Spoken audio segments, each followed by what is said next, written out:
Nel 2204, your pageant vlogger host. Subscribe.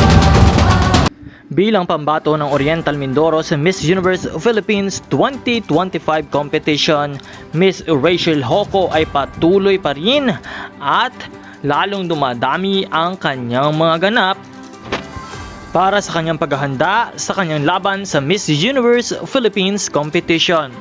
Isa nga sa mga pinakilakilalang kandidata at maraming supporters itong si Miss Rachel Hoco o kilala bilang Rachel in Dubai. Kaya naman patuloy po natin siyang pakaabangan sa kanyang magiging journey dito sa Miss Universe Philippines 2025 competition. Patuloy din nating pakaabangan ang lahat ng kanyang magiging laban sa kanyang buhay.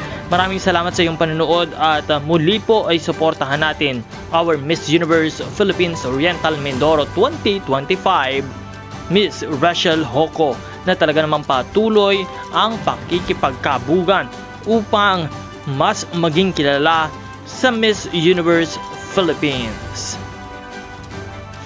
Pakaabangan natin siya sa kanyang magiging laban sa MUPH na lalapit na, kaya naman patuloy kayong mag-subscribe sa channel na ito para sa lahat ng mga updates. This is Nel 2204, your pageant vlogger host.